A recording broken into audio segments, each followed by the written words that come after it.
आज की इस वीडियो में आपका स्वागत है। मंत्री को जेल में डाला जा सकता है क्या? विपक्ष के तमाम मुख्यमंत्रियों को, जो कि बहुत ही कम बचे हैं, उनको जेल में डालने की तैयारी की जा रही है।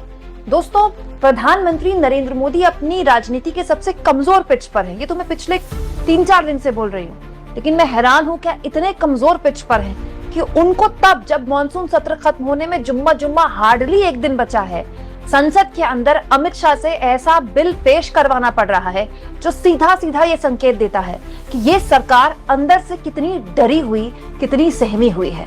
दोस्तों, आज अमित शाह एक बहुत ही बड़ा बिल पेश करने वाले हैं। बहुत से लोग ये कह रहे हैं कि ये जो बिल पेश किया जा रहा है जानबूझकर राहुल गांधी और विपक्ष के वोट चोरी के आरोप से ध्यान भटकाने वाला बिल है, लेकिन मैं मानती हूं कि ये इससे कहीं ज्यादा बड़ा बिल है।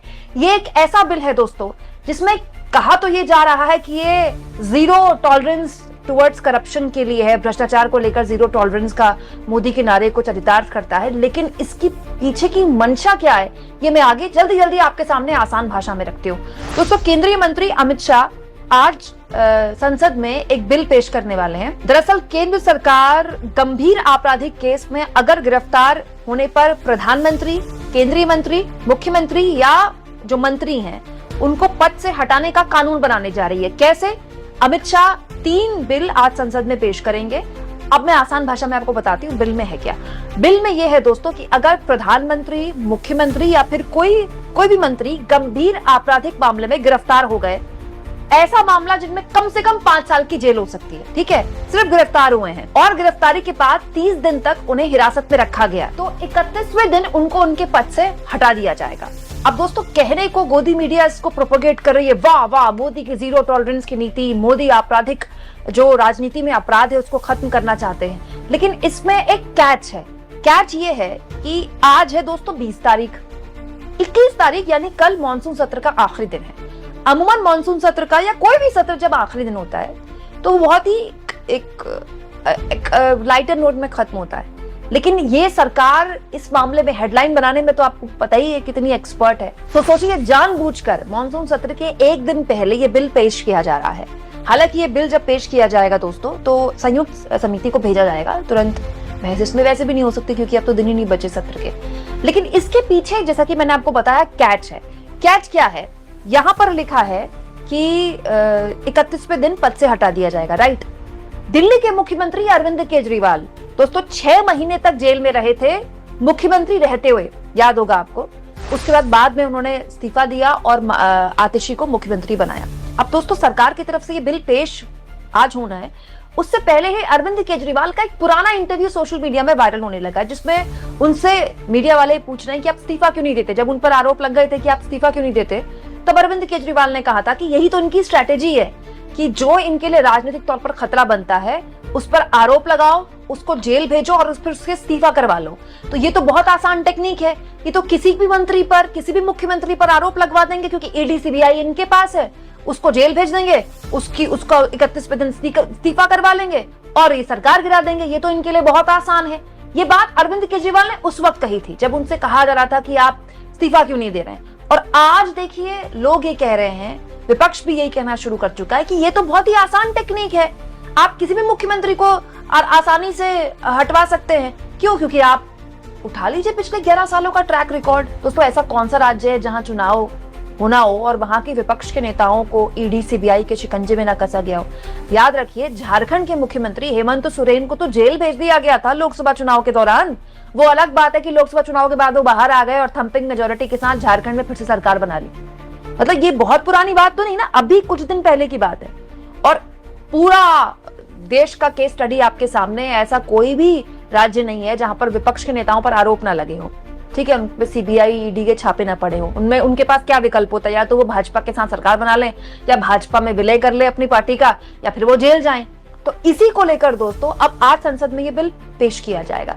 इस पर विपक्ष जबरदस्त तरीके से आक्रामक हो गया है, ये कहते हुए कि क्योंकि वोट चोरी के मामले में इस सरकार के पास मुंह दिखाने लायक अब कुछ बचा नहीं है।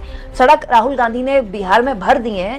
अब संसद का सत्र खत्म होने के कुछ दिन पहले, 1-2 दिन पहले इस तरह का बिल पेश किया जा रहा है ताकि जो पूरा फेडरल स्ट्रक्चर है देश का उसको नुकसान पहुंचाया जा सके। बहुत आसान हो जाएगा केंद्र सरकार के लिए किसी भी मुख्यमंत्री को, विपक्ष के मुख्यमंत्री को इस तरह से टारगेट करना, ये टीएमसी का कहना है। सागरिका घोष ने, देखिए टीएमसी की सांसद है, उन्होंने कहा है, जब आप सोच रहे थे कि नरेंद्र मोदी अमित शाह की जोड़ी संविधान को इससे ज्यादा और क्या ही नुकसान पहुंचा सकती है, तो उन्होंने बस यही काम कर दिया।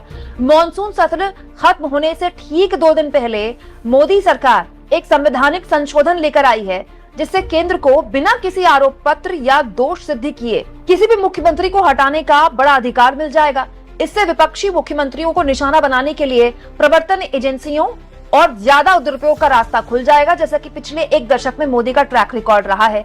ये प्रक्रिया का चौंकाने वाला और खुला उल्लंघन है, जो एक बार मोदी अमित शाह की चुनावी निरंकुशता की जोड़ी के मॉडल को उजागर करता है। मतलब सागरिका घोष और टीएमसी के एक और सांसद है साकेत गोखले, उन्होंने भी इसका विरोध किया है, ये कहते हुए कि एक नया हथकंडा है कि ईडी सीबीआई के जरिए सीधा सीधा राज्य सरकारों को गिराया जा सकता है। अब तक तो पार्टियों को परेशान किया जा रहा था, अब तो आप ईडी सीबीआई के जरिए किसी पर मुख्यमंत्री पर आरोप लगा सकते हैं, ऐसे आरोप लगा सकते हैं जिसके खिलाफ उन पर 5 साल की जेल हो सकती है, और उसके बाद उनको पद से हटाया जा सकता है 31वें दिन, अगर 30 दिन तक वो इस्तीफा नहीं देते, और उसके बाद उनकी पार्टी हथियाई जा सकती है या फिर उनकी सरकार गिराई जा सकती है। अब इस पूरे मामले में दोस्तों एक पक्ष में और आपके सामने रखना चाहती हूँ राहुल गांधी की यात्रा की ताजा तस्वीरें। जरा आप इन तस्वीरों को देखिए दोस्तों। कोई भी नेता आज के दौर में क्या ये दावा कर सकता है कि अगर वो सड़क पर उतरेगा तो कुछ इस तरह का हुजूम उसको फॉलो करेगा? ये जो मैं तस्वीरें आपको दिखा रही हूँ, कल की तस्वीरें, मत सोचिएगा कि मैं 2 दिन पुरानी तस्वीरें आपको दिखा रही हूँ। आप भीड़ देखिए, कितनी जबरदस्त भीड़ है, तब जब बिहार में इस वक्त प्रचंड गर्मी पड़ रही है, उमस वाली गर्मी पड़ रही है। ऐसा नहीं कि नवंबर दिसंबर का माहौल है कि धूप सेकने में बड़ा मजा आ रहा है। ये जो सड़कों पर उतरे लोग हैं, कौन लोग हैं? कांग्रेस का तो कैडर ही नहीं है। वैसे भी बिहार में कांग्रेस का कैडर तो सबसे कमजोर है। अगर कैडर बिहार में किसी का है तो वो थोड़ा बहुत आरजेडी का या बीजेपी का है, जेडीयू का भी इतना मजबूत कैडर नहीं है। तो फिर ये सड़क पर उतरने वाले कौन लोग हैं? मान लिया कुछ आरजेडी के कार्यकर्ता हो सकते हैं, लेकिन इसमें सारी भीड़ तो अनऑर्गेनिक नहीं है ना। कुछ लोग तो स्थानीय लेवल पर भी राहुल गांधी, तेजस्वी यादव को सुनने के लिए आ रहे हैं। वोट चोरी एक ऐसा मुद्दा बन गया है दोस्तों, जो इस वक्त देश में सबसे ज्यादा जिस पर चर्चा हो रही है। सोशल मीडिया इन्फ्लुएंसर इस पर वीडियो बना रहे हैं, बीजेपी आईटी सेल इसी के पीछे लगी हुई है। बीजेपी वाले अपना सर पकड़ रहे हैं कि मतलब ये हमने क्या दिया, अनुराग ठाकुर को आखिर प्रेस कॉन्फ्रेंस के लिए भेजा क्यों गया? गोल पर सेल्फ गोल, मतलब इस पूरे मामले में बीजेपी सेल्फ गोल पर सेल्फ गोल किए जा रही है। और जमीन पर राहुल गांधी, तेजस्वी यादव, ममता बनर्जी की पार्टी न केवल एक माहौल स्थापित करने में कामयाब हो रही है, बल्कि पहली बार पिछले 11 सालों में एक ऐसा मुद्दा विपक्ष ने पकड़ा है जो लोग एक्चुअली उसको हाथों हाथ ले रहे हैं। मैं नहीं कह रही कि कोई लहर चल पड़ी है मोदी। Thanks for watching. आपको ये वीडियो पसंद आई तो लाइक करें, कमेंट करें, शेयर जरूर करें। आप ये बताओ किस राज्य से है, कमेंट में जरूर बताएं।